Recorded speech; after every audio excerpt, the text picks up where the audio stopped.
안녕하세요. 송도호 목사입니다. 오늘은 기독청년의 말씀 묵상에 대해서 여러분에게 나누려고 합니다. 여러분, 하나님과 동행하십니까? 성경에는 하나님과 동행한 한 사람이 등장하죠. 바로 에녹입니다. 그는 하나님과 함께 300년을 동행한 사람이라고 하죠.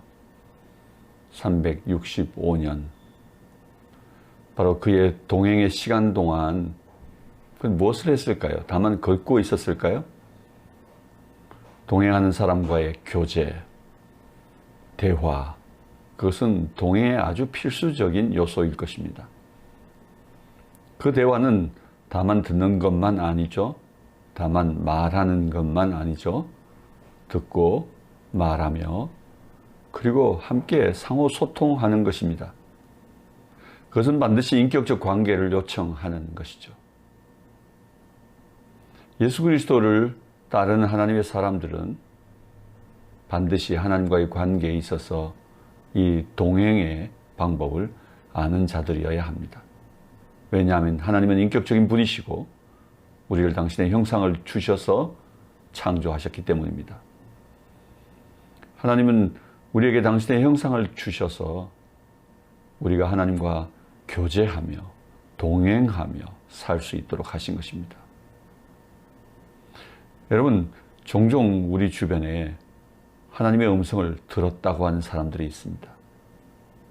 직접적인 직통 계시를 경험한 사람들도 있지만 그와 같은 하나님의 음성을 듣는 법 아닌 기도 속에 말씀을 듣는 중에 하나님이 내 마음에 오셔서 말씀하시는 바로 그 내적 음성을 들으며 사는 것이 참 중요합니다. 전 여러분에게 다시 묻고 싶습니다. 여러분, 하나님 음성을 들으며 사십니까?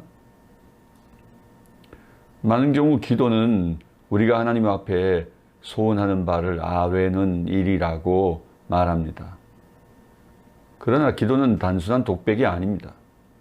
우리의 소원을 하나님께 아뢰지만 그러나 우리는 하나님의 뜻을 따라 구해야 하고 또 기도하는 중에 하나님의 뜻을 발견하며 그 뜻과 하나가 되는 시간을 우리는 보내게 됩니다. 그래서 기도 생활을 통해서 우리는 하나님의 뜻을 발견하고 하나님의 뜻을 이루게 되는 것이죠.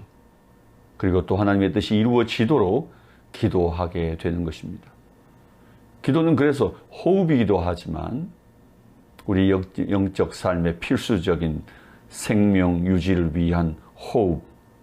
그러나 그 다음을 넘어서 우리는 하나님과의 교제의 시간인 것입니다. 그분의 음성을 들으며 그분의 마음의 뜻을 이해하고 또 그 뜻이 이루어지도록 구하며 또 우리 또한 그의 뜻대로 살기 위해 하나님께 반응하는 삶을 살아가는 것이죠. 그러므로 기도는 교제입니다. 뿐만 아니라 기도는 또한 사역이 되는 것이죠. 그분의 마음을 아는 자들이 하나님 앞에 그 마음의 뜻이 이 땅 가운데 이루어지도록 무릎 꿇어 기도하는 중보의 삶을 살게 되는 것입니다. 그러므로 기도는 결코 독백이 아닌 것입니다.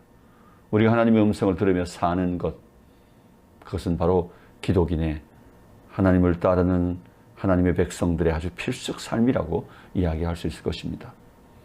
오늘 저는 바로 이 하나님과 동행하는 삶, 바로 그 삶의 가장 결정적인 그 하나님과의 교제의 삶의 가장 핵심적인 바로 말씀 묵상에 대한 이야기를 여러분과 나누려고 하는 것입니다.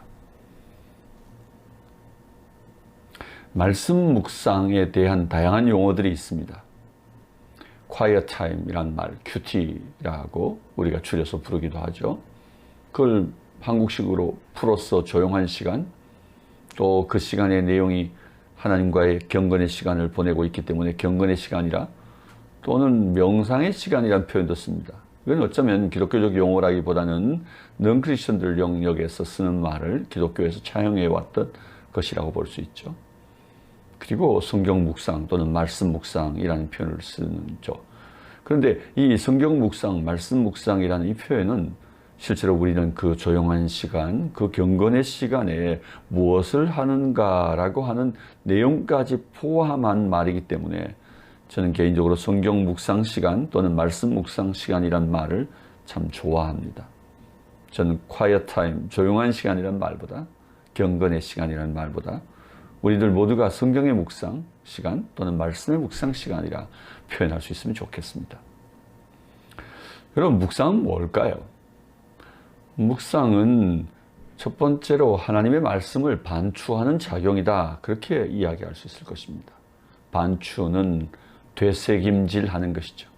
마치 여러분 되새김질하는 짐승들, 소나 또는 염소나 여러분 풀을 뜯어 먹고 난 다음 그들이 그것을 다시 되새겨 곰 씹는 것처럼 하나님의 말씀을 반추하는 작용은 곧 그 말씀을 취하여 또 우리 안에 끊임없이 되새겨 그 뜻과 의미를 생각하는 시간이죠. 그게 바로 묵상이라는 의미라요. 얘기할 수 있을 겁니다.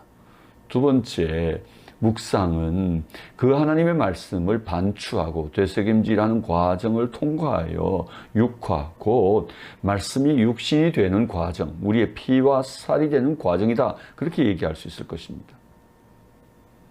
하나님의 말씀이 우리 삶이 될 때, 하나님 말씀이 우리의 정말 피가 되고 살이 될 때 우리는 그 말씀을 사는 사람들이 될 것입니다. 세 번째로, 묵상은 하나님 말씀의 실존적 개입이다. 이 세 번째 단계는 일반적으로 우리가 정말 깊이 묵상할 때 일어나는 경험들이라고 얘기할 수 있습니다. 대부분 묵상은 그 첫 번째 단계인 말씀을 반추하는 어떤 작용에서 머물게 되어질 때가 많고요. 그리고 좀 더 깊이 묵상하는 사람은 그 말씀이 자신의 삶의 에너지가 되고 힘이 되고 피와 살이 되어지는 육화의 과정을 경험하게 되기도 하죠. 그러나 더 깊이 묵상의 단계로 들어가면 그 말씀의 실존적 개입을 우리가 경험하게 되는 것입니다. 말씀이 실제로 임하는 것이죠. 저희 부모님들이 얘야, 신호등을 조심해라.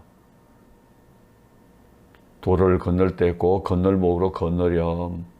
그렇게 자녀들을 염려하면서 우리에게 말씀한 내용이 있죠. 그것이 우리에게 육화가 되어지고 나면 때로 빨간불인데 급해서 막 뛰어 건너려고 하다가 내 마음에 또는 내 존재에 이 육화되어 있는 말씀이 내 삶에, 내 행동에 개입하는데요. 멈춰. 빨간불이야. 건널 수 없어. 위험해. 그렇게 개입해 오면서 우리는 그 건널목에 멈추어 서고 빨간 신호 앞에서 우리가 멈추어 서는 것을 경험하게 됩니다. 하나님 말씀은 그런 것이죠. 정리해 볼까요? 과거 역사 속에 일하셨던 하나님의 구속 역사를 말씀 묵상을 통해 우리가 묵상하게 될 때 우리는 오늘의 역사 속에 일하시는 하나님의 실존, 오늘의 우리의 시간 속에, 우리의 삶 속에 개입하여 일하시는 하나님의 실존을 경험하게 된다는 것입니다. 즉 하나님의 구체적이고 실제적인 개입과 그 구원의 손길을 우리가 목도하게 되는 것이죠.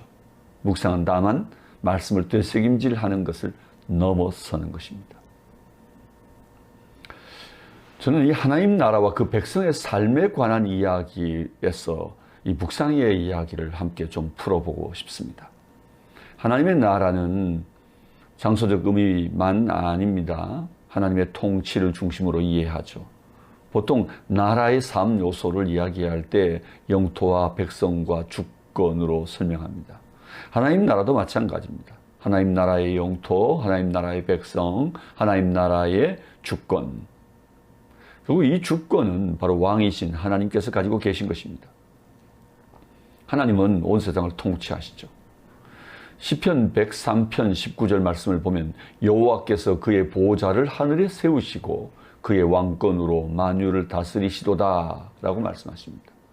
하나님은 하늘의 보좌를 세우시고 당신의 왕권으로 온 만유를 다스리고 계신 하나님은 왕이시며 통치자이신 것입니다.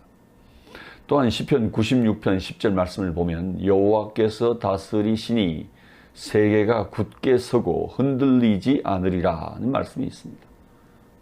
온 세계가 견고하여 흔들리지 않는 것은 하나님께서 다스리고 계시기 때문입니다. 그의 보좌가 요동하지 않기 때문에 그의 통치는 언제나 견고하고 그리고 그의 다스리는 세상은 언제나 견고할 것입니다. 오늘도 하나님의 통치가 우리 가운데 임하기를 원합니다. 우리 삶 가운데 임하기를 원합니다. 우리의 일상 가운데 우리의 문제 속에 개입하셔서 하나님의 통치가 실현되기를 원합니다. 그분의 의의 통치가 실현될 때 우리 삶은 견고할 것입니다. 온 세상이 뛰놀고 우리가 정말 두려움과 그 위기 속에 우리가 처하게 되더라도 하나님의 통치 그것이 변함이 없다면, 하나님의 보좌가 흔들리지 않다면 우리는 하나님의 그 견고한 통치 그 속에서 안전함을 누리게 되는 것입니다. 실제로 이 하나님의 통치는 우리의 복음과 깊은 관계를 가지고 있습니다. 이사야 52장 7절 말씀을 보면 복된 좋은 소식을 가져오며 구원을 공포하며 내 하나님이 통치하신다 하는 자의 산을 넘는 발이 어찌 그리 아름다운가. 시온을 향하여 산을 넘어오며 하나님의 통치가 이 땅 가운데 실현되었다. 하나님의 통치가 이 땅 가운데 실현되고 있다고 외치는 그 전도자의 발이 참으로 아름답다고 이사야가 말하고 있는 것입니다. 바로 그것을 복된 좋은 소식, 곧 구원의 소식, 곧 복음이라고 말하고 있는 것입니다. 좋은 소식, 복된 소식, 그 복음의 내용이 뭡니까? 바로 하나님이 통치하신다는 것이죠. 그러므로 우리의 왕은 지금도 통치하고 계십니다. 오늘도 우리를 통치하고 계시고 온 세상을 통치하고 계시죠. 이 소식은 바로 복음인 것입니다. 우리는 그 나라에는 그의 통치, 주권만 아니라 그 백성들이 있죠. 예수 그리스도를 주와 구주로 고백하는 자들이 바로 하나님의 교회고 바로 그 백성들입니다. 여러분, 어떤 한 나라의 법을 따르는 자들, 그들이 바로 그 나라의 보호를 받을 수 있는 바로 그 나라의 백성들이죠. 그 나라의 시민권을 가지고 있다면 반드시 그 나라의 법을 지키는 자들이 되어야 하는 거죠. 하나님 나라 백성이라면 가장 중요한 덕목은 바로 그 하나님의 법에 순종하는 것일 겁니다. 그 백성들은 이렇게 하나님의 통치 아래에서 그 하나님께 순복하며 또 그 백성들에게는 그 하나님에 대한 경험들이 쌓이죠.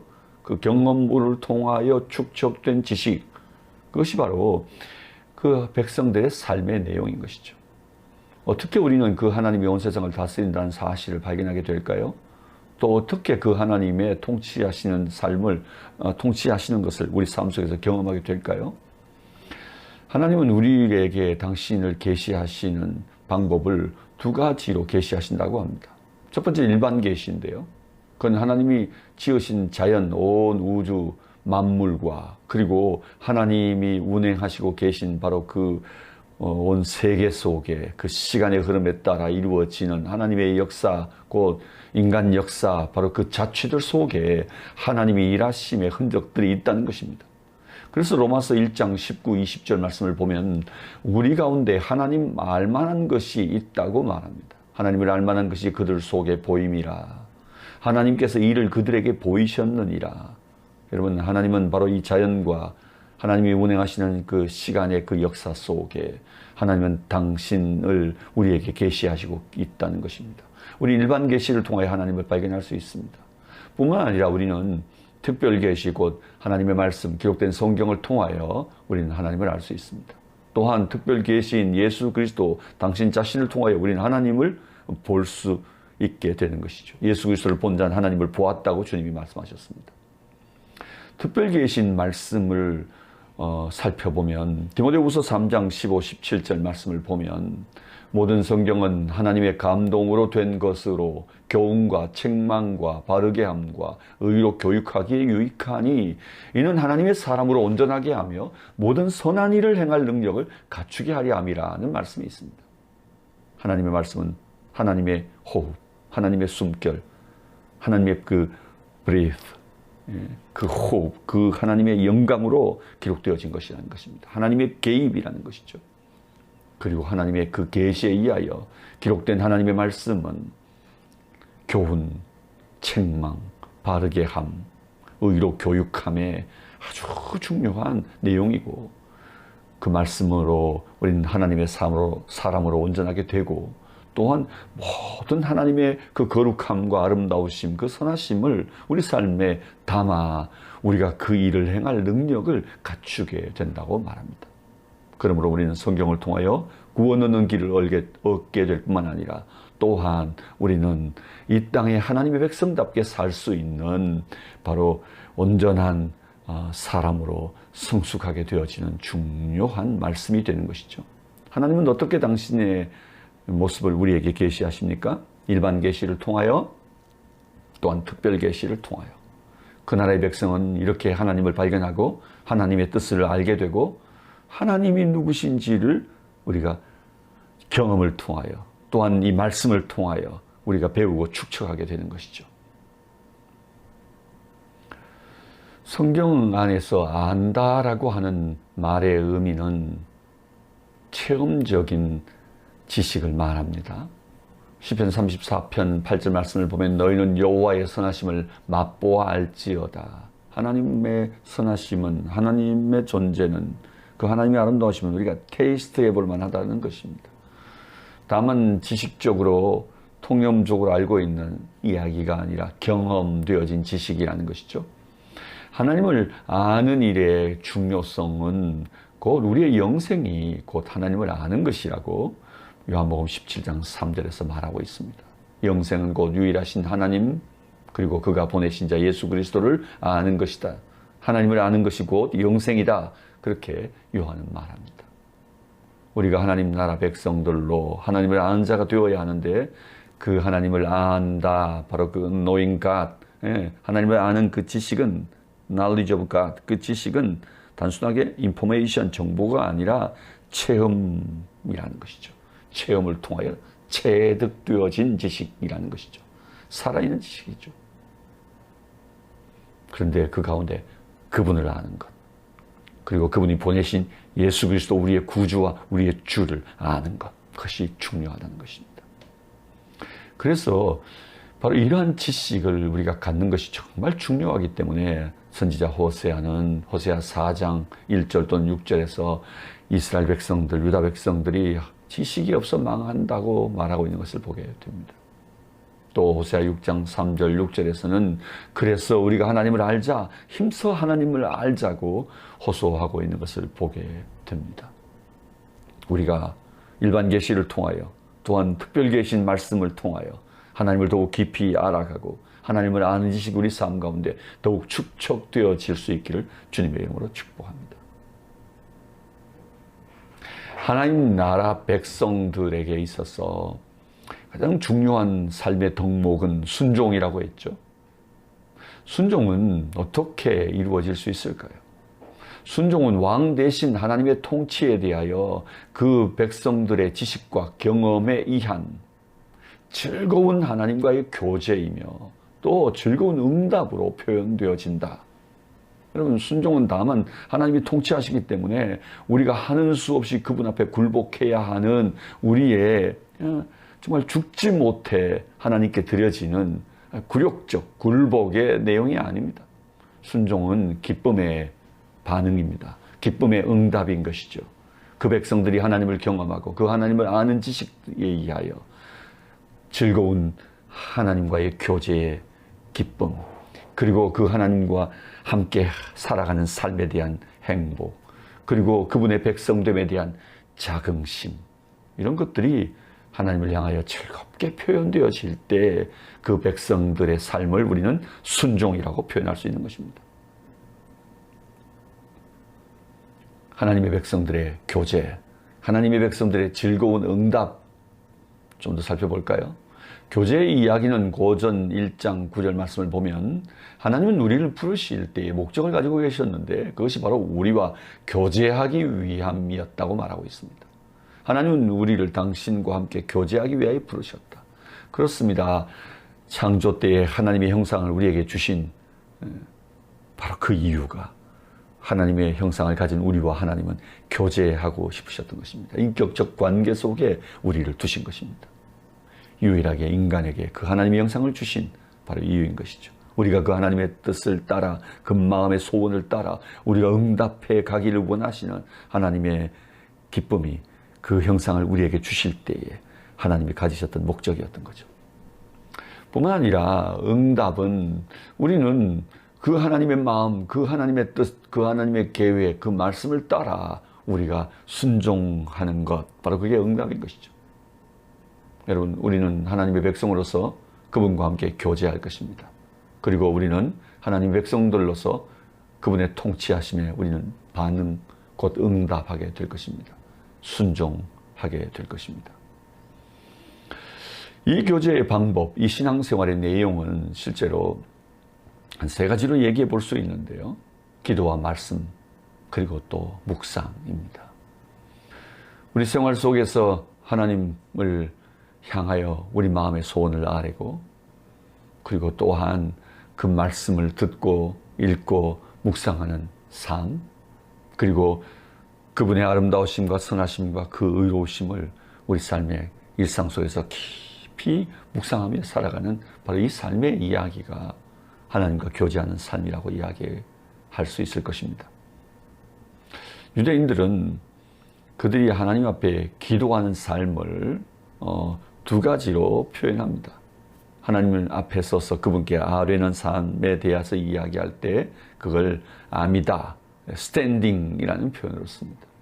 또한 하나님의 말씀을 들으려고 하는 우리의 태도들에 대해서는 쉐마, 리스닝이라고 표현하죠.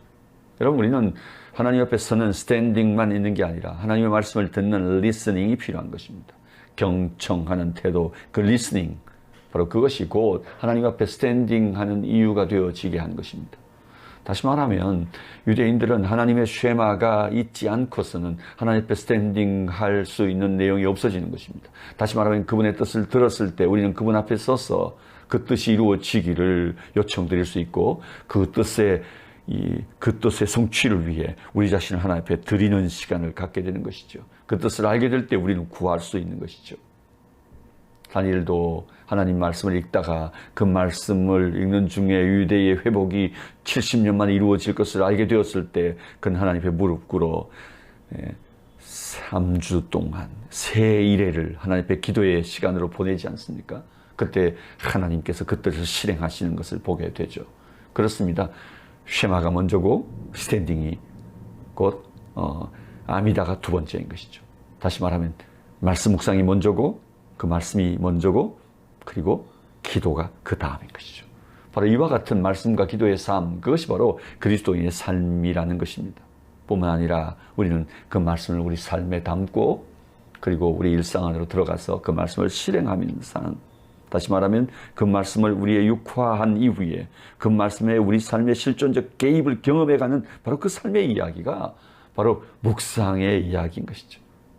여러분, 하나님 백성들로서 이제 기도와 말씀의 삶과 더불어서 또한 깊이 우리 일상 안에서 그 말씀이 우리 삶에 실존적으로 개입하는 것을 경험하는 묵상의 사람들로 거듭날 수 있기를 바랍니다. 여러분, 성경 가운데 묵상의 사람의 예를 든다면 바로 이삭을 들 수 있을 것입니다. 자기 일생의 가장 중요한 배우자를 만나는 바로 그 순간 그는 그 일을 모두 그의 종 청지기에게 맡기고 그는 빈들을 거느리며 하나님의 주권 아래에서 그에게 다가오는 하나님이 소개하실, 마치 그 옛날 아담에게 하와를 하나님이 데려오시듯 이삭은 그에게 데려오실 그의 배우자를 기대하고 있었던 것이죠. 그때 그 들판에서 바로 그 청지기를 통해 하나님이 데려오시는 그의 아내 리브가를 만나게 되죠. 전적으로 하나님의 주권 앞에 그 자신을 드리는 것이죠. 기도와 말씀을 통하여 묵상의 사람으로 살아가는 바로 이삭의 삶처럼 우리도 하나님과의 교제하는 삶에 있어서 바로 이 묵상의 삶이 얼마나 중요한지 모릅니다. 여러분의 묵상의 삶이 깊어질 수 있기를 바랍니다. 그리고 여러분의 묵상의 삶을 통해 여러분의 삶이 풍성해질 수 있기를 바랍니다. 자, 이제는 좀 묵상의 실질적인 이야기로 들어가 볼까요? 묵상은 제일 먼저 그 하나님 말씀, 기록된 말씀을 묵상하는 것이니까 기록된 말씀을 펴서 그 말씀, 그 본문을 우리가 관찰하고 그리고 그 본문을 분석하고 그 말씀을 해석해 가는 과정이 첫 번째일 것입니다. 저는 매일 성경 묵상 방법을 사용할 수 있기를 여러분에게 제안합니다. 다른 묵상의 방법 중에 좋은 방법들이 많이 있습니다만 제 개인적으로 가장 좋아하는 방법이어서 여러분에게 소개합니다. 두 번째는 그렇게 해석되어진, 관찰하고 분석하고 해석하고 그 의미를 파악하게 되어진 그 말씀을 이제 적용의 원칙을 대입해서 그 교훈을 구체적으로 우리 삶에 적용하는이 필요한 것이죠. 그리고 세 번째로는 그 깨달은 말씀은 반드시 기록해야 합니다. 적자생존이란 말이 있죠. 선명한 기억보다 흐릿한 잉크가 더 낫다라는 말도 있죠. 여러분, 적어놓지 않으면 정말 우리는 우리의 기억을 믿을 수가 없습니다. 정말 적자생존입니다. 적을 수 있길 바랍니다. 훌륭한 리더들은, 탁월한 성공자들은 대부분 철저히 기록하는 습관을 가지고 있었던 것 잘 아시죠? 여러분, 깨달은 말씀을 꼭 기록을 통해 남길 수 있길 바랍니다.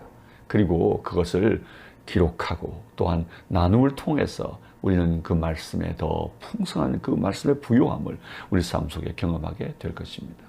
바로 이 세 가지, 이게 묵상의 중요한 실제적 내용이라고 볼 수 있습니다. 본문 관찰과 분석, 해석, 그리고 적용 원칙을 대입하여 우리 삶에 적용하는 것, 그리고 그 깨달은 말씀을 기록하고 나눔을 통해 풍성한 삶을 경험해 가는 것, 그것이 우리 묵상의 삶의 전체적인 그림이라고 볼 수 있겠죠.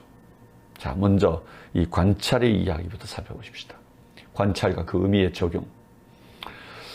여러분, 매일 성경은 우리에게 제일 먼저 본문을 묵상해 가려고 할 때 그 관찰을 하는 과정 안에 바로 하나님이 어떤 분이신가를 꼭 찾아내도록 그 첫 번째, 하나님은 어떤 분이십니까? 라고 우리가 그 말씀을 통해 발견하기를 원합니다. 그 다음은 그 하나님을 우리가 그러면 어떻게 찾아가는가? 있죠. 하나님이 어떤 분이십니까? 라는 질문을 가지고 우리가 본문을 읽어 내려갈 때 어떻게 그 하나님을 그 본문에 찾을 수 있습니까? 몇 가지 방법이 있습니다. 첫 번째는 하나님이 친히 하신 일을 통하여 하나님께서 애굽의 종로로 타고 있는 이스라엘을 구원하시는 하나님의 그 행동들, 하나님과 하나님이 행하신 일들에 대한 그 동사들이 출애굽기에 읽으면 계속 언급되고 있죠. 하나님은 그 백성을 보셨다. 하나님은 그 백성들의 신음소리를 들으셨다. 하나님 그 백성들 가운데로 오셨다. 하나님 그 백성들을 하나님 이끌어내셨다. 이런 표현들 안에서 그 끊임없이 그 동사를 통해 하나님이 굉장히 다이나믹하게 그 백성들을 가운데로 개입해 오셔서 그 백성을 출애굽시키는 그 과정들을 하나님이 친히 하신 일들을 우리가 목격하게 될 때, 심지어 히브리어는 동사의 언어라고 부르고 히브리어 성경을 통해 우리는 그 동사를 통해 하나님을 발견하게 되는 거죠. 하나님이 친히 하신 일을 통해 우리는 하나님을 발견합니다. 여호와는 나의 목자시니 내게 부족함이 없으리로다. 그가 나를 푸른 초장으로 인도하신다. 나를 쉴만한 물가로 인도하신다. 나를 막대기와 지팡이로 안위하신다. 여러분, 우리는 시편 23편 말씀 속에도 그분이 친히 하신 일을 통하여 하나님이 어떤 분이신지를 우리가 발견하게 됩니다. 또한 우리는 하나님 당신 자신이 직접적으로 하나님 당신의 성품 또는 당신이 누구신가를 우리에게 표현한 것을 통하여 하나님을 발견할 수가 있죠. 나는 전능자다 이렇게 말씀하실 때, 나는 선하다 이렇게 말씀하실 때, 나는 의롭다 이렇게 말씀하실 때, 나는 너희들을 긍휼히 여기는 자니라 이렇게 말씀하실 때, 나는 진노 가운데서도 긍휼을 잊지 아니한다 이렇게 말씀하실 때, 우리는 하나님의 성품을 발견합니다. 당신 자신에 대하여 직접적으로 표현한 것을 통하여 그분이 어떤 분이신지 우리가 만나게 되는 것이죠. 뿐만 아니라 우리는 성경 인물들의 고백을 통하여 우리는 하나님이 어떤 분이신지를 알 수 있습니다. 등장인물들의 고백이 있죠. 다윗 같은 경우는 하나님은 나의 왕이십니다. 하나님은 나의 산성입니다. 여호와는 나의 힘이시라. 여러분, 이런 고백들을 통하여 하나님이 어떤 분이신지 우리가 발견하게 되죠. 마지막으로 하나님에 대하여 어떻게 발견할 수 있습니까? 그건 성경 안에 기록되어져 있는 직접적 표현이 아닌 간접적 표현을 통해서도 우리가 하나님을 발견할 수 있습니다. 비유나 은유를 통해서 말입니다. 여러분, 어떤 한 사람이 하나님 앞에서 자신의 죄를 드러내놓고 하나님 앞에 이렇게 기도합니다. 하나님, 저의 죄를 용서해 주시옵소서. 이렇게 표현할 때 우리는 그 하나님 앞에 죄를 고백하는 그 사람의 모습을 통하여 우리는 하나님께서는 죄를 용서하시는 분이심을 우리가 알게 되는 것이죠. 또한 하나님은 죄를 미워하시는 분이심을 또한 알 수 있는 것이죠. 여러분, 우리가 하나님 앞에 살아간다면 곧 그 하나님의 의로우심을 우리가 발견하게 되어질 때 우리는 우리의 죄를 하나님 앞에 회개하게 될 것이고 다시는 죄 가운데 들어가지 않게 되겠죠. 그러므로 하나님이 어떤 분이신지를 발견하게 되어질 때 우리는 또한 어떻게 살아야 될지도 결정하게 되어지는 것입니다. 그래서 신과는 참 중요합니다. 하나님이 어떤 분이신지를 아는 것이 모든 것의 첫 번째 우리의 발견의 내용이 되어야 할 것입니다.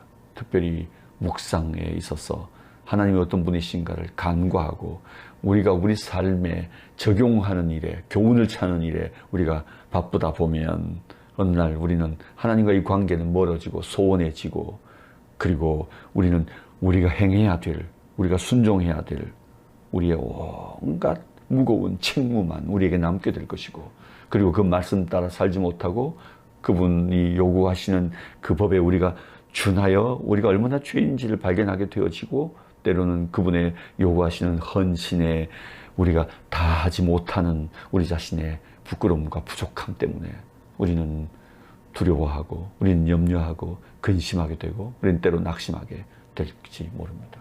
그리고 때로는 그 도덕적 교훈을 찾다 보면 우리는 관성에 젖고 또는 타성에 젖어져서 우리 이 큐티 시간, 이 묵상의 시간이 아주 드라이하게 되어지는 것을 발견하게 될 것입니다. 그때 여러분의 아주 그 관성에 젖은 그리고 타성에 젖은 묵상의 시간에 어떻게 생명력을 불어넣을 수 있을까요? 여러분, 관성에 젖은 내 묵상의 시간, 메말라 있는 여러분의 묵상의 시간을 회복하는 방법 제가 팁을 드립니다. 그건 바로 하나님에 대한 관찰을 다시 시작하는 것입니다. 본문 속에서 그 하나님, 내 하나님이 어떤 분이신지를 찾아내는 작업을 시작하는 것입니다. 그때 우리의 묵상 시간이 회복되는 것을 느끼게 될 것입니다. 하나님과의 관계가 회복되는 것이거든요. 하나님이 어떤 분이신지를 알게 되는 것이거든요. 하나님이 어떤 분이신지 알게 되니까 그분의 마음을 알게 되니까 그분의 뜻을 알게 되니까 그분께 내가 어떻게 살아야 되는지도 발견하게 되거든요. 그때 그분의 사랑도 그분의 용서도 그분의 긍휼도 그리고 그분의 아름다우심도 발견하면서 우리 마음의 용기와 세임을 얻게 되고 우리 묵상 시간이 살아나는 것을 경험하게 될 것입니다. 자, 그렇다면 이렇게 하나님에 대한 발견을 우리가 어떻게 적용할 수 있을까요? 여러분, 하나님에 대한 발견은 결코 내게 주시는 교훈으로 바로 가져오지 말아야 합니다.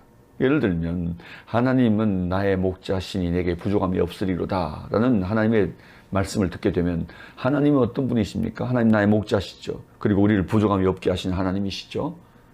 여러분, 이걸 내게 어떻게 적용할까요? 우리는 바로 내게 주시는 교훈으로 가져가면 이렇게 되는 거죠. 하나님이 목자 되심처럼 나도 내 이웃들의, 내 가정에 또 나와 함께하고 있는 사람들의 좋은 목자가 되어 그들이 부족함이 없게 만들어줘야겠구나. 이렇게 적용하게 되어지죠. 그렇다면 우리는 그 일을 온전히 행할 수 없습니다. 우리는 스스로 부족한 자고 우리는 하나님의 도움과 긍휼이 없이는 살 수 없는 사람인데 우리가 늘 남들을 도와주는 사람으로 남들을 온전케 하고 부족함을 없게 해주는 사람으로 봉사해야 하는 일 바로 그 일에만 우리가 적용하게 되지 않겠습니까? 그러면 금세 우리는 지치게 됩니다. 우리 능력에 한계가 있으니 말입니다. 그러므로 이 말씀은 구체적으로 하나님과의 관계 안에서 적용해야 합니다. 다시 말하면 감사와 찬양으로, 믿음으로, 신뢰로, 회개로, 헌신과 결단으로 이 말씀을 내 관계 안에, 하나님과의 관계 안에서 내 자신에게 적용해야 된다는 것입니다. 다시 말하면 이렇게 말입니다. 하나님은 나의 목자시니 하나님 감사합니다. 나의 목자가 주셔서 감사합니다. 하나님 나의 목자가 되심을 찬양합니다. 내가 부족함이 없으리로다. 하나님 나를 부족함이 없게 해주시니 감사합니다. 하나님을 신뢰합니다. 내가 나를 부족함이 없게 하실 하나님을 믿습니다. 그러나 하나님, 내가 나의 목자가 되시고 나를 부족함이 없게 하실 하나님을 신뢰하지 못했습니다. 하나님, 지금도 염려하고 근심하고 의심하고 있습니다. 회개합니다. 다시 하나님 앞에 제 마음을 결단합니다.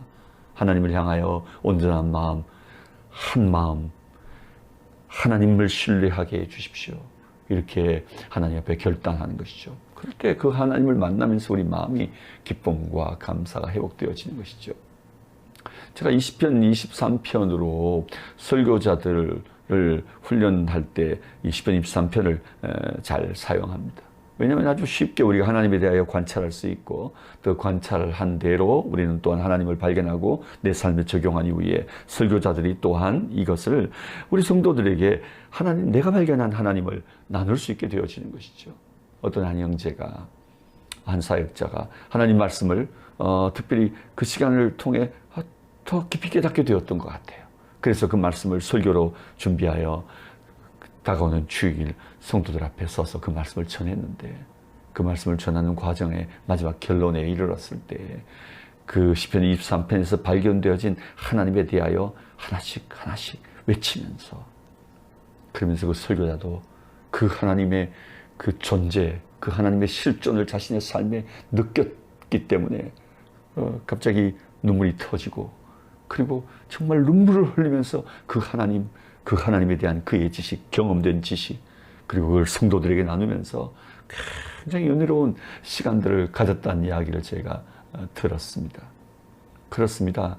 하나님을 우리가 만나게 되어질 때 우리는 우리 개인의 묵상의 시간이 깊은 기쁨과 그리고 부요함과 그리고 깊은 교제가 일어나는 것을 경험하게 될 것입니다. 그리고 드라이해진 시간이 아주 살아있는 시간으로, 생명력 넘치는 시간으로 바뀌게 될 것입니다. 자, 그렇다면 이 하나님에 대한, 이 하나님이 어떤 분이신가를 본문에서 발견하게 되어지면 그 말씀은 당연히 우리 삶에 적용해야겠죠. 그 하나님의 어떠하심 때문에 우리가 어떻게 살아야 될지가 결정되는 것입니다. 그렇다면 내게 주신 교훈은 자연스럽게 따라오게 되죠. 하나님의 내 목자 되심, 나를 부족함이 없게 하실 하나님을 발견하게 되어지면 여러분, 우리는 그 말씀 안에서 하나님의 명령을 간접적으로 취하게 되어집니다. 염려하지 말아라. 내가 너를 완전케 하리라. 내가 너를 부족함이 없게 하리라. 내가 너를 인도한다. 이 하나님의 두려워하지 마라, 염려하지 말라는 이런 명령을 받게 되죠. 또한 하나님의 약속도 받게 되죠. 하나님의 약속은 내가 너를 부족함이 없게 할 것이다. 내가 너를 인도할 것이다. 라는 약속을 얻게 되죠. 내가 해야 할 일은요, 다만 그분을 신뢰하는 일임을 발견하게 되는 거죠. 그리고 그분이 앞서 행하실 때 내가 그의 뒤를 따라 순종하기로 결정하는 일이겠죠. 그리고 모범은요. 모범은 여러분, 우리가 이 말씀을 직접적으로 가져온다면 내가 다른 사람을 부족함이 없게 해야 된다는 무거운 책무를 안게 되겠지만, 오늘 이 모범은 실제로 우리는 하나님께서 우리 삶에 오셔서 우리를 부욕해 하고 우리를 기뻐하고 우리를 사랑하는 것을 발견하면서 나도 부족하지만 이젠 직접적으로 하나님을 내 삶에 적용한 이후 또한 우리는 그 하나님의 삶, 그 하나님 우리에게 다가오신 그 아름다운 삶의 인격적 모습과 그 삶의 이야기는 내게 또한 모범이 되어 그분의 성품이 나의 성품이 되기를 구할 수 있게 되겠죠. 그러면 나도 부족하지만, 연약하지만 나와 함께하는 우리 가족들을 잘 섬기고 또 나와 함께 하고 있는 우리 직장의 동료들을 정말 잘 돌보고 섬기고 함께 좋은 교제 안에서 사랑하고, 그리고 그 교제가 풍성하고 더 의로우며 아름답게 부유하게 만들어야겠구나, 이렇게 하나님이 우리에게 오시는 인격적 관계를 통해 내 삶의 변화를 생각할 수 있게 되는 것이죠. 책망은요, 우리가 하나님을 의심한 것에 대해 책망해야 되겠죠. 스스로 하나님이 보호하심을 믿지 않고 스스로 세이프티, 안전을 강구하려고 했던 우리의 인간적 모습에 대해 우리가 회개해야 되겠죠. 책망을 받고 경고를 받으며 피할 죄를 생각해 보는 것, 이런 것들이 바로 내게 주시는 교훈들이라고 생각해 볼 수 있을 겁니다. 이것을 이제 내 삶의 여러 가지 관계들에 적용해 보아야 하는데요. 나와 내 가정 혹은 내 직장, 내 인간관계 등에 대한 깨달음으로 적용해 볼 수 있을 겁니다. 그건 홀리 트라이앵글이라고 하는 이 삼각형에 의해서 이 적용점을 찾아낼 수 있는데요. 첫 번째는 하나님이 어떤 분이신가? 그 꼭지점에 하나님이 계십니다. 그리고 삼각형의 한 변엔 바로 나, 말씀을 묵상하는 내 자신이 있는 거죠. 그리고 다른 그 밑변에 또 한 면에는 가정 또는 이웃, 직장, 학교, 또 우리나라, 민족, 그리고 열방, 세계까지 우리가 또 한 변에 생각해 볼 수 있겠죠.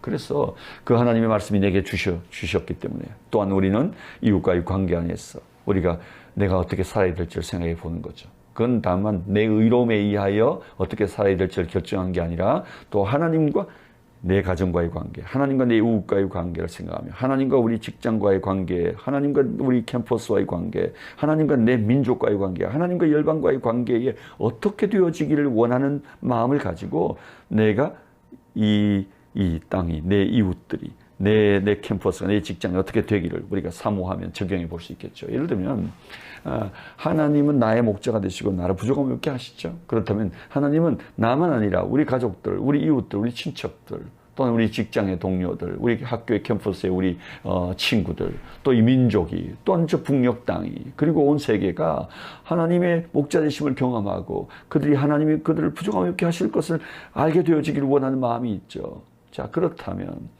나와 하나님과의 관계에서 발견되어진 것, 또한 하나님과 그들과의 관계에서 회복되어질 것을 생각하면 난 이들을 위해 뭘 해야 되죠? 내가 이들의 부족함을 채워나요? 아니요. 내가 무릎 꿇어 기도할 수 있는 거죠. 하나님, 저들도 하나님이 목자 되심을 알게 해주십시오.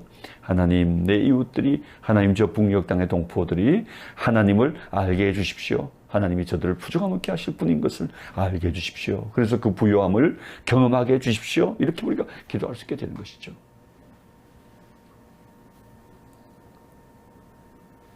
자, 그렇다면 이제 이 적용한 이 하나님의 말씀을 이제 우리는 우리 삶에 실천하기 위해서 어떤 일이 필요할까요? 적용의 의미를 몇 가지 살펴보려 합니다. 적용은 해석된 말씀을 실천하기 위한 과정입니다. 여러분, 실제로 이 적용은 하나님 말씀의 목적에 대한 응답이라고 볼 수 있습니다. 하나님 말씀 왜 우리에게 주셨나요? 단순히 읽도록? 아니요. 읽고 그렇게 살도록 하기 위한 것이죠. 그러므로 우리가 하나님 말씀을 묵상하고 읽고 이해하고 듣고 발견하게 되었을 때 우리는 그 말씀을 살아야 합니다. 하나님은 우리에게 살라고 주신 말씀인 거예요. 우리가 거울을 보고 내 얼굴에 무언가 묻은 것을 발견하고는 돌아가서 얼굴을 씻지 아니하는 것, 그것에 대해서 야고보는 지적하죠.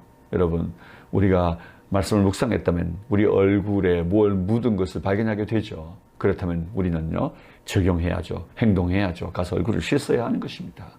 적용은 하나님 말씀의 목적에 대한 응답이다. 세 번째로, 여러분, 우리가 하나님 말씀을 해석할 때 그 말씀은 그 본문의 의미는 한 가지입니다. 그러나 우리 삶에 적용할 때는 굉장히 다양하고 여러 가지로 적용해 볼 수 있을 것입니다. 그리고 이 적용은 실제로 깊은 묵상을 통하여서 아주 구체이고 실제적 적용을 가져오게 된다는 것을 우리가 알게 되었으면 좋겠습니다. 우리는 때로 적용을 잘 할 수 없다라고 좀 주저하거나 또 염려하는 분들이 계세요. 어쩌면 그 구체적인 적용을 하지 못하는 이유는 우리가 그 말씀을 제대로 묵상하지 못했기 때문이라고 볼 수 있습니다. 그 뜻이 무엇인지를 정확하게 깨닫지 못했기 때문이라는 것입니다. 아빠가 아들에게 이렇게 말합니다. 예, 냉장고에 엄마가 준비해 놓은 반찬이 있으니 그거 꺼내서 너 오늘 점심은 네 혼자 먹어야 될 것 같다. 만난 점심 먹어라. 엄마가 해놓은 반찬 그 냉장고에 있으니까 잊지 말고, 이렇게 이야기했어요. 여러분, 정확하게 깨달으면 이거죠. 오늘 점심은 혼자 먹어야 한다. 엄마가 너를 위해 준비해 놓은 반찬이 있다. 그 반찬은 냉장고에 들어있다. 맛있는 점심시간이 되길 바란다. 뭐 이런 내용이잖아요. 여러분, 그런데 그 아들이 그걸 제대로 듣지 못한다면요. 점심을 혼자 먹어야 되나? 혼자 먹어야 된다고 그랬던 것 같아. 뭐 먹지? 아, 반찬이 좀 있으면 좋을 텐데. 그래서 뭘 어떻게 해야 될지 모르는 거죠. 그리고 엄마에게 전화합니다. 엄마, 점심시간에 저 혼자 먹어야 되는 거예요? 아, 반찬은 어디 있어요?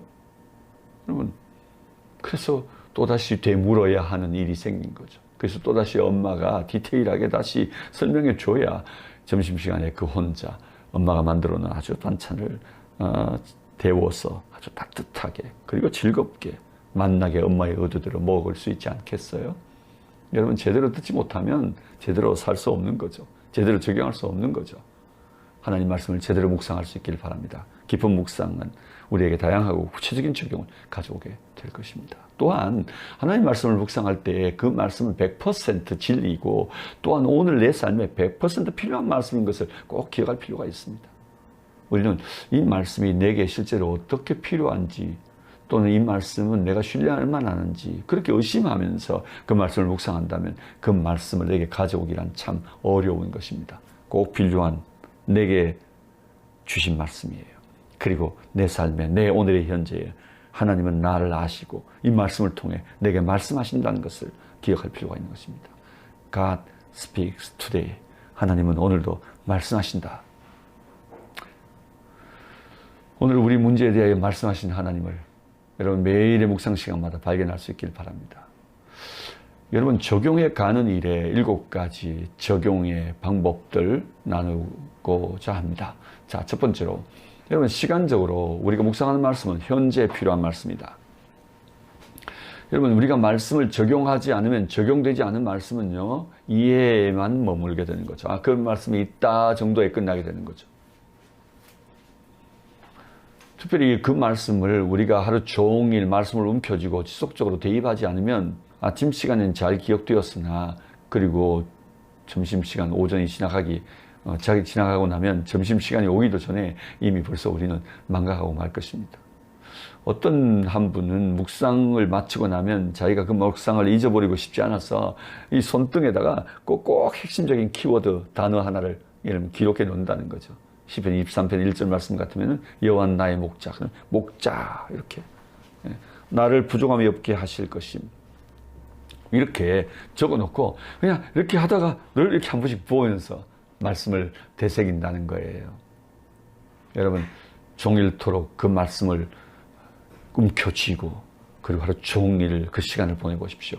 어느 한 타임에 어떤 한 상황 속에 그 말씀이 나를 붙드는 것을 발견하게 될 것입니다. 그 말씀이 내 염려를 쉬게 해줄 것입니다. 때로는 그 말씀이 내 마음의 평안을 가져오기도 될 것입니다. 어떤 상황이 내게 다가올지 그 하루 동안에 어떤 상황, 어떤 결정의 순간, 선택의 순간이 다가올지 모르지만 하나님이 나를 쉴만한 물가로 인도하신다는 사실로 인하여 우리 안에 믿음이 생겨나게 될 것이에요. 여러분, 그 말씀이 우리를 돕습니다. 그 말씀이 실존적 개입을 경험하게 된다고요. 그러니 종일 말씀을 움켜주십시오. 그리고 지속적으로 이 말씀이 그러한가? 이 말씀이 이때 이 상황을 위하여 주신 말씀인가? 이렇게 대입해 가면서 하루를 지날 때에 그 말씀은 나를 정말 유익하게 할 것입니다. 그리고 그 말씀은 남에게 적용하지 말고 나를 위한 말씀임을 잊지 말아야 합니다. 나에게 적용해야 합니다. 그리고 그 말씀을 적용하는 과정에는 너무 비약적으로 적용하지 말아야 합니다. 그리고 자기 합리화에 과오에 또한 빠지지 말아야 할 것입니다. 아전인수격이란 표현이 있죠. 자기 논에 물 끌어들이는 방법. 언제나 자기 유익한 대로 그 말씀을 그냥 해석하려고 하는 것 말입니다. 그건 정말 우리가 피해야 할 것이라고 생각합니다. 여러분, 어떤 사람이 하나님 말씀을 묵상하는 일을 하지 않고 성경을 그냥 펴가지고 오늘 지금 이 시간에 내가 해야 될 일을 찾고자 해서 성경을 들고 이렇게 눈을 감고 탁 이렇게 폈다는 거죠. 그리고 눈 감고 한 손으로 탁 이렇게 짚었다는 거예요. 짚었더니 그 말씀에 읽음 가룟 유다가 가서 목매어 죽으니라 이런 말씀이 있었다는 거죠.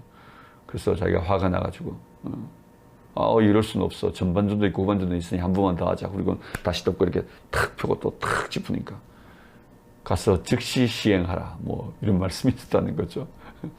여러분, 정말 우리가 가서 자살해야 한다는 말입니까? 여러분, 그런 내용이 아닌 것이죠. 여러분, 우리가 말씀을 그렇게 사용하지 말아야 할 것입니다. 비약적인 적용도 말아야 하고 자기 합리화하는 과오에 또한 빠지지 말아야 될 것입니다.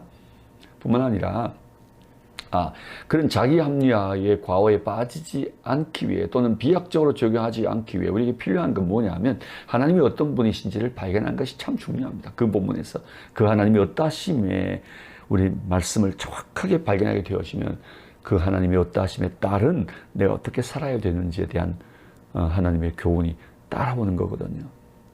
그러니까 비약적으로 적용하지 않게 된다고요. 네. 자, 그리고 또한 자기 합리화의 과오나 또는 비약적인 적용을 피하는 방법 중에 하나는 바로 이 나눔을 통해 해결되어집니다. 함께 할 때 말입니다. 공동체와 함께 할 때, 또 좋은 큐티 파트너, 묵상의 파트너들과 함께 할 때, 또 동료들과 함께 나눌 기회가 있을 때, 그 나눔 또는 함께 나누면서 적용을 해갈 때 우리는 서로의 부족을 채우게 되고 또 서로의 지나친 또는 비약적 또는 자기 합리화의 과오에 빠지지 않는 그렇게 도움을 입게 되는 것이에요. 자, 그러면 우리가 이 적용을 가는 과정 안에 세 가지 중요한 내 자신에게 적용하는 과정 안에 세 가지 중요한 원리, 3원리, 3P로 설명할 수 있죠. 첫 번째는 퍼스널입니다. 개인적인, 다시 말하면 자기 삶에 관계된 것이어야 한다. 타인에게 적용하는 게 아니고 내게 적용하라는 말이죠. 다시 말하면 하나님은 나를 푸른 초장 쉴만한 물가로 인도하시는 분이시다 라고 묵상했다면 내 삶에 적용해야겠죠. 하나님은 지금도 나를 푸른 초장 쉴만한 물가로 인도하시는 분이시구나 라고 하는 사실을 내가 믿는 거죠.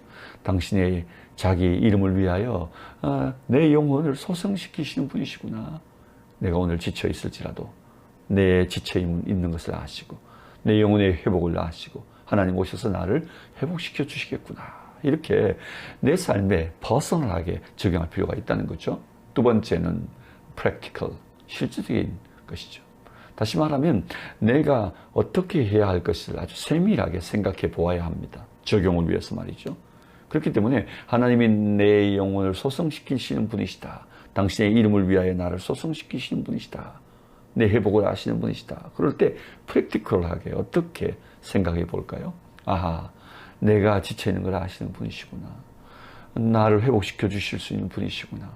그럼 내가 어떻게 해야 될까요? 하나님 나를 회복시켜 주세요. 내 영혼이 많이 지쳐 있습니다. 내 육체가 많이 지쳐 있습니다. 내가 사역과 또 내가 여러 가지 일들로 요즘 너무 분주하여 하나님 정말 제가 쉼이 필요합니다. 당신 품에서 나를 쉬게 해주십시오. 이렇게 내가 해야 할 일을 구체적으로 세밀하게 생각해 볼 필요가 있는 것이죠. 그리고요, 적용해서 세 번째 P, possible. 다시 말하면 가능한 것으로 실제로 할 수 있는 것이어야 한다는 겁니다. 그렇게 하나님 앞에 기도함으로 하나님을 신뢰하고 하나님의 치유와 회복과 회생을 하나님 앞에 구할 수 있겠죠. 뿐만 아니라 실제적으로는 이 하나님의 회복을 구하면서 때로 시간을 블록하고 따로 떼어놓을 필요가 있는 거죠.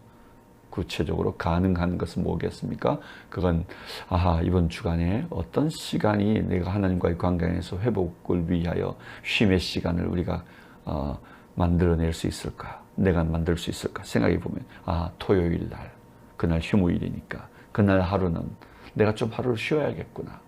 좀 조용한 곳을 찾든지 또는 교회에 어떤 특별한 쉴 수 있는 공간을 찾든지 아니면 기도원을 간다든지 아니면 조용한 카페를 찾는다든지 아니면 뭐 들이나 산이나 한적한 곳을 찾아서 그곳에서 하나님과 만나며 하나님과 하루를 보내는 법들을 배워가는 거죠.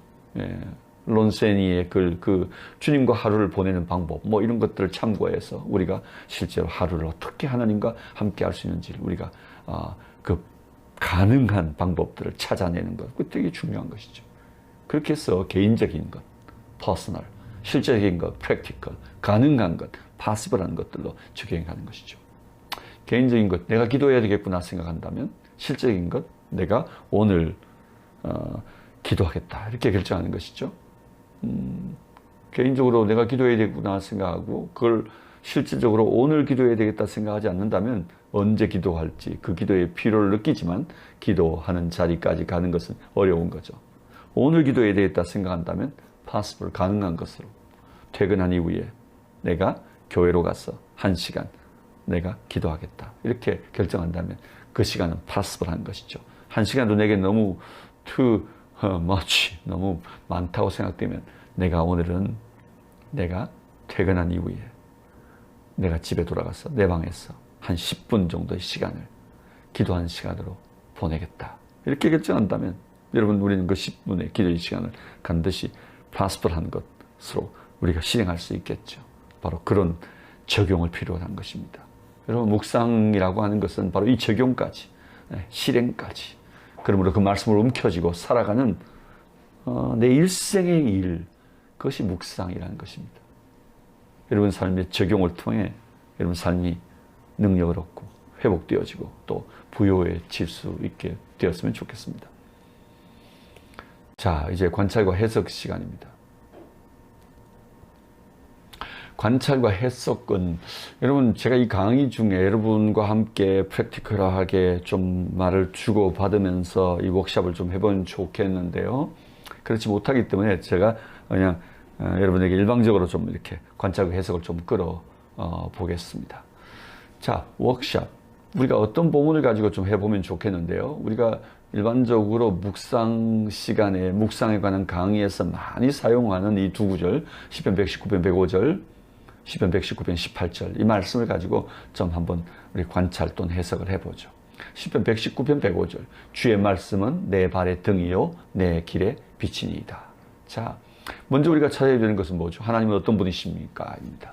자, 하나님은 어떤 분이십니까? 우리는 여기에서 직접적인 표현을 발견하게 됩니다. 주의 말씀은, 주님이란 말씀이 나오죠. 시편 기자는 그의 고백을 통해 직접적으로 그의 고백을 통해 하나님은 나의 주님이십니다. 이런 고백을 하고 있는 것이죠. 우리는 바로 이 시인의 고백을 통하여 하나님이 어떤 분이신지를 발견하게 됩니다. 또는요.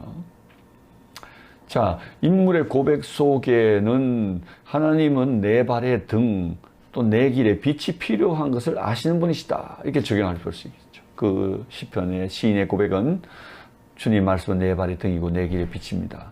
밝은 대낮을 우리가 걸어가고 있다면 우리에게 등이 뭐 필요하며 빛이 뭐 필요하겠습니까? 그런데 인물의 고백 속에 우리가 간접적인 표현 안에서 발견할 수 있는 것은 오늘 우리가 살고 있는 삶은 어둡고 등이 필요하고 빛이 필요하다는 것입니다. 그런데 이 시편 기자는 하나님은, 그리고 그 하나님의 말씀은 바로 내 삶이 빛이 필요하다는 걸 아시고 내 발에 빛이 되어 주신다는 겁니다. 내 길에 빛이 되어 주신다는 것이죠. 그리고 그 빛을 주시는 분이시다. 이렇게 우리가 적용해 볼 수 있는 거죠. 자, 그러면 시편 119편 18절 말씀도 생각해 보십시다. 내 눈을 열어서 주의 법에 놀라운 것을 보게 하소서. 자, 하나님은 어떤 분이십니까? 우리는 직접적 표현 안에서 또한 여기서도 하나님은 바로 나의 주님이시다라는 시인의 고백을 발견하게 되죠. 또 인물의 고백, 이 시인의 고백을 통해서도 발견하게 됩니다. 하나님은 내 눈을 열어주시는 분이시다는 겁니다. 주님은 내 눈을 열어주시는 분이시다. 또는요, 하나님의 법, 그 말씀에 놀라운 것들을 보게 해주시는 분이시다. 이렇게 말하고 있죠. 그러므로 우리는 이 말씀을 어떻게 우리 삶에 적용할 수 있을까요? 하나님이 어떤 분이심을 우리가 발견했으니까요. 하나님이 나의 주님이시니까. 나의 주님, 내 인생의 주인이신 주님. 내 삶에 하나님의 말씀이 필요합니다. 내 눈을 열어주십시오. 그리고 그 말씀에 나를 위하여 예비된 그 놀라운 것들, 나에게 행하실 그 놀라운 것들, 당신 안에 감추인 그 놀라운 것들, 그 기이한 것들을 저에게 보게 해 주십시오. 오늘도 우리가 말씀을 열 때마다, 묵상할 때마다, 또한 우리가 말씀을 듣게 될 때마다, 말씀을 읽으려고 할 때마다 우리는 이 시편 119편 18절 말씀을 우리가 생각하고 기도로 하나님 앞에 드릴 수 있는 것이죠. 하나님 어떤 분이시지 아니까. 하나님은 나의 주님이시고 내 인생의 주인이시고 내 눈을 열어 하나님 말씀을 깨닫게 하시고 그 말씀에 나를 위하여 감추인 놀라운 비밀한 것들을 보게 하실 수 있는 분이시니까 하나님의 말씀에 감추인 하나님의 어떠하심에 그 놀라운 것들을 내게 보게 하실 수 있는 하나님이시니까 나는 하나님 앞에 기도 시간에 그렇게 기도하고 말씀을 열고 그 말씀을 열어주신 하나님을 경험하게 되고 그 말씀 안에 담긴 나에게 필요한 그 보배로운 아니 하나님께 감추인 그 놀라운 것들을 보게 하는 역사, 깨닫게 한 역사가 내게 일어나게 되는 것이죠. 바로 그것이 묵상이며 또한 기도이며 또한 적용인 것이죠. 자, 이것을 이제 우리 삶에 깨닫게 되어지면 우리는 이것을 우리 삶에 내게 주신 교훈까지 이제 우리 이웃들과 공동체와 더불어 뭔가 나누게 되어질 때 그 나눔을 위한 여러분 팁을 좀 나눌게요. 묵상 나눔을 위한 팁은 반드시 우리가 결정되어진 함께 공동체가 함께 나누고 있는 본문이 있다면 그 본문 안에서 나는 몇 절에서 누구 또는 무엇을 보았고 이렇게 깨달았고 그리고 오늘은 이렇게 살기로 했다. 이렇게 요 포맷을 가지고 우리가 묵상 나눔을 하면 참 좋을 것 같아요. 그러면 다른 사람들도 그 말씀을 몇 절에서 깨달았구나. 누구를 보고 깨달은 거구나. 또 무엇을 보고 그렇게 생각한 것이구나. 그래서 그의 결단, 그의 적용은 이렇게 살기로 한 것이구나. 이렇게 깨달아지니까요. 다른 사람들에게도 도움이 되는 것이죠. 다른 사람들의 발견을 도와주기도 하고 다른 사람들이 발견하지 못한 것에 빛을 주기도 하고요. 또 다른 사람들의 깨달음을 동일한 말씀이지만 좀 더 풍성하게 발견하게 되고요. 심지어 적용도 그의 적용을 들으면서 나의 적용을 더 날카롭고 더 구체적으로 그리고 또 가능한 것으로 적용해 갈 수도 있게 되는 것이죠. 그래서 묵상 나눔은 굉장히 중요합니다. 이 포맷을 가지고 여러분 꼭 나눔을 한번 해볼 수 있길 바랍니다. 그래서 제가 한 본문을 정해봤습니다. 본문은 마태복음 2장 1절부터 12절 말씀인데요. 동방으로부터 박사들이 예수님이 탄생할 때 찾아와 경배하러 왔던 바로 그 챕터입니다. 동방으로부터 박사들이 경배하러 오다. 자, 이 이야기 속에서 여러분 나눔의 몇 가지 케이스들을 제가 좀 예문을 적어 보았습니다. 한 사람의 나눔입니다. 저는 1절부터 3절 말씀에서 동방에서 경배하러 온 박사들의 모습을 보며 예수님을 경배하러 온 거리 그리고 비용, 에너지에 비하여 내 경배, 내 예배의 모습에는 사모함도 없고 노력도 또 헌신도 없고 다만 너무 분주하다는 사실을 깨달았습니다. 그랬어요. 이걸 관찰을 통해 발견하게 되고 자기에 적용한 거죠. 이제 구체적으로 결단으로 갑니다. 그래서 이제는 이 한 해 동안 나의 예배는 분주함을 멈추고 최선을 다해 준비된 예배로 드리기로 결심했습니다. 이렇게 나눔을 짧게 정리해 볼 수 있는 것이죠. 1절과 3절에서 발견한 나눔이죠.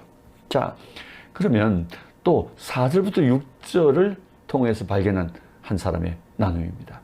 이스라엘의 지도자로 성경에 대해 해박하였지만 곧 거기에 대제사장과 서기관들이 예수님은 어디서 태어나느냐고 동방 박사들이 와서 묻자 헤롯 대왕이 이들을 불러서 예수님이 어디서 태어나기로 성경에 기록된 것을 이야기해 보라고 얘기하니까 그들이 바로 베들레헴에서 예수님이 태어나신다는 말씀이 기록되어져 있는 구절을 그들이 이야기하죠. 이스라엘의 지도자들로서 성경에 대해서 아주 해박하였지만 메시아가 오시는 때에 이 종교 지도자들의 무지한 모습을 보게 되었다는 것이죠. 그걸 보면서 신앙생활을 오래 했지만 주님을 향한 마음이 식어지고 타성에 젖은 자신을 발견했다는 것입니다. 그래서 그의 결단은 뭡니까? 이제는 종교적인 의무에 만족하는 종교인이 아니라 하나님을 사랑하는 사람으로 살려고 합니다. 이런 적용과 나눔을 했다는 겁니다. 또 7절과 8절 말씀을 가지고 한 사람의 적용한 내용입니다. 헤롯 왕이 박사들에게 아기를 숨긴 채 하는 말을 보면서 나도 그에게 경배하기를 원하니까 너희들이 가서 경배하게 되거든 꼭 나에게 와서 그가 어디에 있는지 나에게 알려주면 나도 가서 그에게 경배하기를 원한다. 그렇게 말했지만 실상은 그를 죽이기 위한 아기를 숨긴 채 그가 한 말이었던 거죠. 헤롯 왕이 박사들에게 아기를 숨긴 채 하는 말을 보면서 나는 나의 일상과 일터에서 내 감정과 저의를 숨긴 채 말하고 살고 있지는 않는지 다시 생각하였습니다. 그래서 오늘부터 적용은 뭡니까? 내 생각과 말에 담긴 감정과 의도를 꼼꼼히 살펴가면서 더 정직하기로, 더 정직하게 말하고 행동하기로 결심했다. 그렇게 나누는 것이죠. 자, 9절, 10절 말씀을 가지고 또 적용한 사람은 이렇게 말합니다. 동방박사들이 별을 보고 기뻐하고 기뻐하는 모습을 보았습니다. 내게는 하나님을 만나고 그분을 예배하는 일에 기대하고 기뻐하는 모습이 없이 메말라 있는 것을 발견했다는 거죠. 그래서 어떻게 살기로 그는 결단했다는 겁니까? 이제 나는 일상에서 묵상 시간이나 말씀 묵상 시간이나 또는 하나님 앞에 주일 예배할 때마다 기대하고 기뻐하고 그렇게 예배하기로 결심했다. 그건 그렇게 적용합니다. 또 다르게는요. 11절 말씀에서 한 나눔을 이렇게 합니다. 동방박사들이 아기 예수께 준비된 유황과 몰약과 황금을 선물로 드리는 모습을 보았다는 겁니다. 내 삶의 예배에는 요즘 그렇게 준비된 예배, 준비된 예물이 없음을 깨달았다는 것입니다. 그래서 그의 결단은 뭡니까? 오늘 나의 예배가 준비된 예배와 준비된 예물로 예배하기로 결심했습니다. 또 12절 말씀을 가지고 이렇게 적용한 이도 있었습니다. 동방박사들은 꿈에 헤롯에게 가지 말라는 하나님의 지시하심을 받고 순종하는 모습을 보았다는 겁니다. 그러나 자신을 살피게 된 거죠. 요즘 나는 아버지의 마음도 그분의 뜻도 그분의 음성에 아주 둔감해져 있는 나를 깨달았다는 겁니다. 그래서 어떻게 살기로 결단하죠? 잃어버린 나의 영적 민감함을 회복하기 위해서 한 주간 밤 시간을 이용해서 기도 시간을 가지기로 했다. 여기 나오죠? 퍼스널. 개인적인 말씀으로 적용하죠. 나의 영적 민감함을 회복하기 위해 기도의 시간을 갖기로 했다. 자, 그런데요. practical. 어떻게 해요? 한 주간 기도하기로 했다는 거죠. 그리고는 possible. 밤 시간에 기도 시간을 가지기로 했다. 어쩌면 기도의 시간을 좀 더 1시간 동안, 30분 동안이라도 이렇게 possible한 어떤 실천적인 구체적 기도를 정했더라면 더 실천 가능한 적용이라고 얘기할 수도 있겠죠. 자, 이제 우리 한 본문을 가지고 1절부터 시작해서 12절까지 그 구체적인 구절들마다 그 말씀들을 개인의 삶에 발견하고 적용하고 그리고 구체적으로 적용하는 내용들, 삶으로 시행에 옮기는 이야기까지 우리가 한번 워크숍을 통해 살펴보았습니다. 자, 이제는 좀 우리 이야기의 후반부입니다. 이제 이 말씀을 우리 삶에 우리가 적용하고 살아가게 되어질 때 우리에게 주어지는 유익은 어떤 것일까요? 여러분, 하나님 말씀을 묵상하고 삶에 적용해 가는 과정에는요, 실제로 지속하는 일이 참 중요합니다. 그냥 불 받으면 한번 어떤 얼마간 지속하지만 또 쉬어버리고 또 그냥 말씀과 성경은 저기 던져놓고 또 내 삶은 말씀과 성경과 상관없는 삶을 사는 게 아니라 진짜 능력은요 지속성에 있습니다. 묵상의 삶을 지속하게 될 때 우리에게 주어지는 유익, 그 첫 번째는 그 좋은 습관이 바로 반드시 그에게 성공을 선물해 준다는 것입니다. 묵상의 삶은 정말 좋은 습관입니다. 그것은 우리 삶에 성공을 가져옵니다. 끊임없이 우리 삶을 교정하게 하거든요. 더 하나님의 말씀에 적합하도록, 아니 하나님의 성품에 적합하도록, 아니 하나님의 그 존재를 닮아가는 우리의 모습으로 우리가 날마다 트랜스폼하고 날마다 우리가 고쳐가도록 그 말씀이 우리를 깨우치고 날마다 교훈하고 그리고 또 오늘 경책하기도 하거든요. 그래서 이 묵상의 습관은 우리 삶의 성공을 반드시 가져옵니다. 두 번째로는요, 경건의 삶과 능력을 얻게 된다. 우리가 경건의 모양을 가진 사람일 수 있습니다. 예수 믿는 사람들로서 우리는 예배를 잘 드리고 또 찬송도 기도도 거룩하게 할 수도 있습니다. 이 경건의 모양이 아니라 실제로 우리 삶에서 우리가 경건의 능력을 가진 자들이 되어야 하는 거죠. 경건의 능력은 바로 이 모양도 필요하겠죠. 그러나 실제적으로 진정한 능력은 바로 이 묵상의 삶이 가져다 줍니다. 묵상의 삶은 좋은 습관을 가져오고 우리의 그 말씀을 살 수 있도록 해주니까 실제로 능력, 우리 삶의 능력이 되게 하는 거죠. 세 번째는 진짜 우리가 이 말씀을 우리 예배 속에서 예배 드릴 때 깨달아지고 또는 묵상할 때 깨달아졌다 할지라도 삶 속에 적용하는 예배 드리는 자가 되게 한다는 것입니다. 다시 말하면 선데이 톡, 우리 일요일에 주일에 우리가 함께 나누었던 이야기가 말씀을 통해 깨달았던 이야기가 바로 weekday work이란 말이 있어요. 우리 일상의 시간에서 우리가 살 수 있게 되어지는 것이죠. 일상의 삶에서 위크데이에서 우리가 순종하는 자가 되어지게, 실천하는 자가 되어지게 한다는 것입니다. 오늘 깨달은 말씀, 이제 우리 삶 속에 실천할 때 실천하는 그것이 바로 우리 삶의 예배인 것입니다. 이제 매일의 우리의 시간의 순종의 이야기가 여러분의 예배의 내용인 거죠.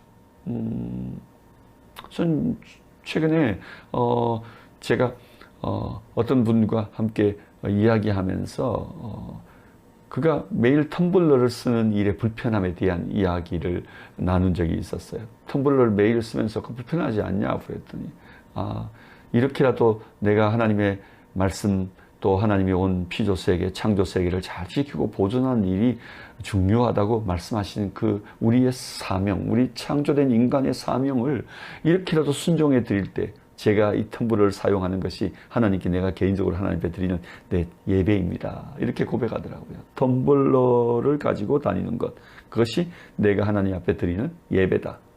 깨달아진 말씀을, 피조세계를 잘 지키고 보존하라 라고 하는 주의 말씀을 내 삶 속에 실천할 때 이것이 나의 예배다. 그렇죠. 경건의 삶이 우리에게 주는, 묵상의 삶, 말씀 묵상의 삶이 우리에게 주는 유익인 것이죠. 그리고 네 번째로는 진짜 참 제자도를 사는 사람이 되고 우리가 예수의 증인이 된다는 것입니다. 십자가를 전하는 사람은 자신의 삶에 십자가의 흔적을 가져야 된다라고 하는 말이 있습니다. 그렇습니다. 예수의 참 제자들은 자신의 삶에 십자가의 흔적을 가져야 예수의 참 제자임을 세상에 알게 되겠죠. 말씀을 따라 살 때에, 때로는 심지어 우리가 불이익도 감수하게 될 때, 그때 세상은 우리가 예수의 제자인 줄 알게 될 것입니다. 우리의 포기, 우리의 내려놓음을 보며, 때는 우리가 손해를 볼지라도, 내 자신이 손해를 볼지라도 하나님의 유익함, 하나님 나라의 유익함, 하나님의 말씀을 이루기 위해 살아가는 우리 삶을 보며 세상은 우리를 통해 하나님을 만나게 될 것이고 세상은 우리를 통해 하나님의 사랑을 경험하게 되겠죠. 참된 예수의 제자들, 참된 증인이 되는 삶, 바로 이 묵상의 삶이 가져다주는 유익입니다. 자, 그러면 이제 이 묵상의 삶과 오늘 우리의 일상 안에서 살아내어야 할 선교적 삶과의 이야기를 좀 관계시켜서 이제 마지막 이야기를 좀 랩업을 해볼까요? 우리의 지속 가능한 삶, 우리의 지속 가능한 삶을 위하여서 여러분 먼저 이 묵상의 삶은 우리의 삶에 있어서 하나님의 말씀을 순종하고 하나님 말씀을 실천하도록 돕는데요. 여러분 먼저 우리는 이 땅에서 하나님 예수 그리스도의 증인으로 하나님의 증인들로 먼저 우리 삶에 필요한 건요. 프로페셔널, be a professional. 다시 말하면 전문성을 가지는 것입니다. 이 전문성을 가지는 것은 묵상과 상관없는 게 아닙니다. 하나님 말씀은 우리에게 증인으로 살라고 세상 속에 우리를 보내시고 우리가 증인으로 살기를 원하시고 계십니다. 먼저 우리는 전문성을 가진 자가 되어야 하는 거죠.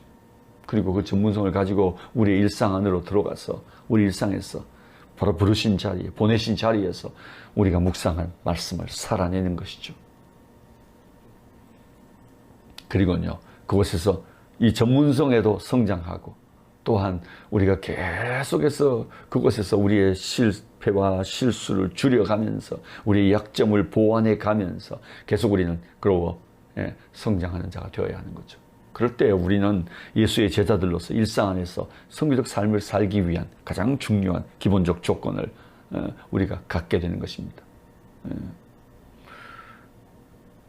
자, 그럼 두 번째로 가볼까요? 두 번째로는 일상 안에서 묵상의 삶을 통해 우리는 또한 선한 영향력을 가진 성교적 삶을 실현해낼 수 있습니다. 영향력이 필요한 거죠. 제일 먼저는 내 개인적으로는 그리스도의 제자됨입니다. 디사이플십, 제자도를 내 삶에 탑재하는 것이겠죠.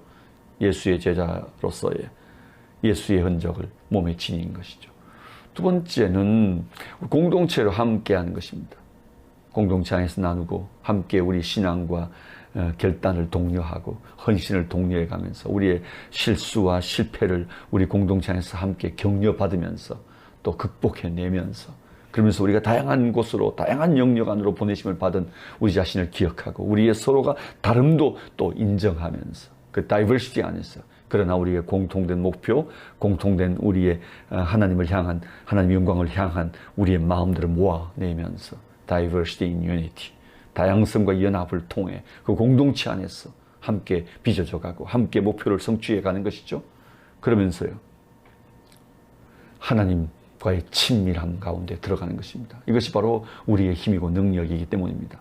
자, 개인적으로는 제자들을 탑재하고 공동체 속에서는 다양성과 연합으로, 그리고 하나님과의 관계 안에서는 바로 intimacy of God, 하나님과의 친밀함에서 묵상의 삶의 바로 힘인 거죠.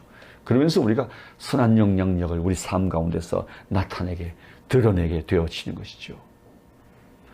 그리고 마지막으로는요, 하향성의 삶입니다. 다시 말하면 미셔널 인텐션, 선교적 의도를 가지고 우리 삶에 살아가는 것이죠. 그러므로 우리는 seek the kingdom, 다시 말하면 하나님 나라를 구하는 사람이 되어야 합니다. 우리 일상의 삶의 자리에서 우리 날마다 하나님의 통치를 구하는 것입니다. 하나님의 의를 구하는 것이죠. 하나님의 평화를 구하는 것이죠. 그래서 상처 입은 사람들 속에, 불화한 사람들 속에, 여러분 고통하고 정말 힘들어한 이웃들 가운데 우는 자들과 함께 여러분 울고 웃는 자들과 함께 기뻐하면서 여러분 그것에 하나님 나라가 임하기를 구하는 것이죠. Thy kingdom come. 그것이 우리의 무릎 꿇은 우리의 일터 현장에서의 기도, 우리 삶의 현장에서의 우리의 기도요, 우리의 갈망이 되어야 할 것입니다. 그리고는요, 이 복음이 없는 땅과 민족 가운데로 들어가는 것입니다. 복음이 없는 사람들과 그 영역 가운데로 들어가는 것입니다. 바로 lower and lower, 더 낮은 곳으로 들어가는 것입니다. 이것이 바로 선교적 의도를 가진 삶이라고 볼 수 있습니다. 그 말씀을 우리 삶에 실천하기 위하여 우리가 들어가야 할 영역인 것입니다. 하나님은 우리에게 성령을 보내시고 가난한 자들에게 우리가 증인이 되기를 원하신다고 하셨는데, 그 가난한 자는 육적인 가난함, 재정적, 경제적 가난함만 아니라 사회적으로 약자들과 소외된 자를 말하는 것이고, 복음이 없는, 복음과 그 빛이 필요한, 이 생명의 복음이 필요한 사람들, 바로 그들이 있는 바로 영역, 그들이 머물고 있는 지역, 바로 그 민족 가운데로 들어가는 것입니다. 그리고 끝내 우리는 to the ends, 바로 땅 끝에 이르게 될 것입니다. 열방에 이르게 될 것입니다. 온 세상 모든 민족이, 모든 입이 주 그리스도 예수를 예배하게 되고, 그리고 찬양하게 되는 그날까지 우리는 이 삶을 지속해 가야 할 것입니다. 우리 묵상의 삶은 바로 이런 삶을 가능하게 하는 원동력이 되어지는 것이죠. 자, 오늘 우리 강의를 이제 마무리해 보겠습니다. 성교적 삶, 여러분 이것은 우리 모두의 고ol입니다. 그것은 묵상으로부터 시작됩니다. 그 묵상의 기본기를 통해 이 삶의 원동력이 되어지는 거죠. 에너지가 되고 힘이 되고 능력이 되게 할 것입니다. 일상 속에서 또 일터 속에서 바로 그 일들이 가능하게 할 것입니다. 이제 이 성교적 삶, 이제 일상과 일터에서 시작할 수 있길 바랍니다. 여러분, 우리는 하나님 말씀을 묵상하게 되어질 때, 여러분 우리는 우리 이름하여 그야말로 QT people이 아닙니까? Quiet time people. 여러분, 이 묵상의 족속들은 이제 우리의 일상과 일터에서 이 하나님 말씀을 살아낼 때, 우리가 바로 be the message, 우리가 메시지가 될 때, 바로 그것은 하나님 나라가 임하는 곳이 될 것이고, 하나님 뜻이 이루어지는 곳이 될 것이고, 우리 아버지의 이름이 영광을 받으시는 곳이 될 것입니다. 여러분이 선 곳이 거룩한 땅입니다. 이제 여러분의 선교적 삶, 묵상의 기본기, 그 경건의 능력을